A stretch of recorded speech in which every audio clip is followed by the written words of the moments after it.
What's up, guys? What is the mood of your defense this week coming off how you guys played late in that game on Thursday? No, I think as competitors, we are hungry to get back out there, hungry to make the corrections. We look back at the tape, it was little things here and there, just winning one-on-one matchups, just focusing in on the details. And if we do that, we're a really good defense. It's just making sure we're consistent.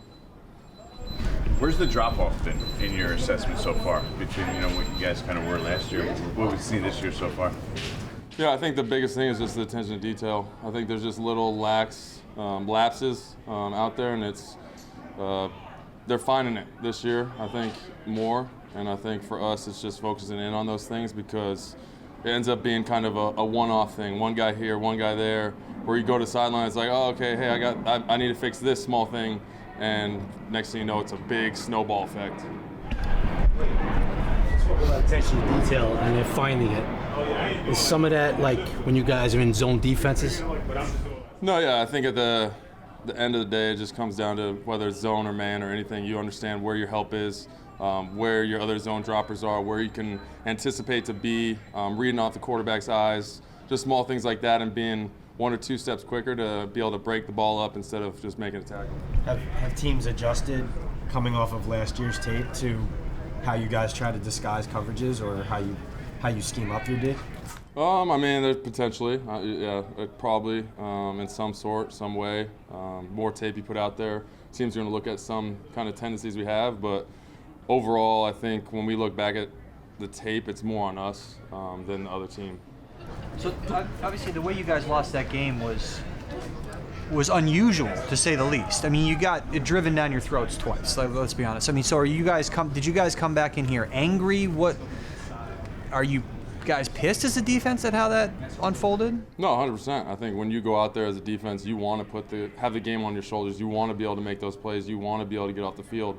And it's just one of those moments where it was too many times where it was like, oh, okay, hey, I got this next one. Like, I'll be better on this next one. And then there's another guy, oh, I got to get better on this one.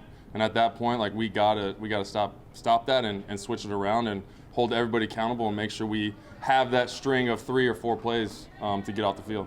Blake, I would think that when you have a team with a lot of new guys, making those adjustments would be fairly difficult because you don't know each other as well. But now, I mean, virtually everyone you know, you're comfortable with. So do you anticipate these adjustments should be more quick now? No, definitely. I think as we grow comfortable across the board and we grow through these mistakes and these types of things that have happened to us to not help us win games, I think as we get that going, and like I said, I mean, it comes down to the attention to detail. Once that comes every single play, or at least 95% of the time, then we have a chance to go out and win games. As a leader and a captain, did this take you a little bit by surprise that there would be lapses here and there, so frequently, throughout the whole defense? No, yeah, I mean, you go through OTAs, you go through training camp, you go through preseason, you work extremely hard and focused and making sure you're doing everything right.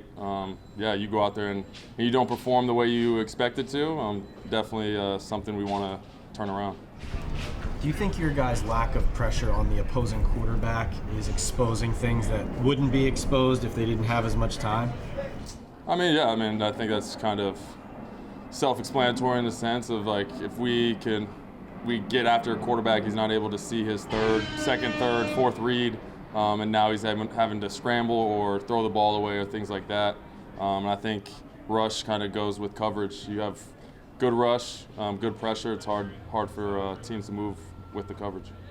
How problematic would it be, or is it, to give Matt Ryan a lot of time, given how much he's seen and how much he can pick you guys apart, pick a defense apart with his eyes? No, definitely. I think he was an MVP quarterback for a reason. A lot of experience, and I think getting out there, you don't want to get him into the MVP groove, and that's kind of the game plan. Make sure he doesn't get comfortable, and we're able to kind of dictate the game. What kind of challenge does a guy like Kyle Pitts present at tight end? He's kind of a unique specimen there, right? Oh yeah, it's definitely a unicorn athlete. I mean, he's basically a wide receiver tight end at the same time. So it's someone you have to know where he's at all times, what formations he's in, and just try to see certain tendencies and then go and make plays against someone like that.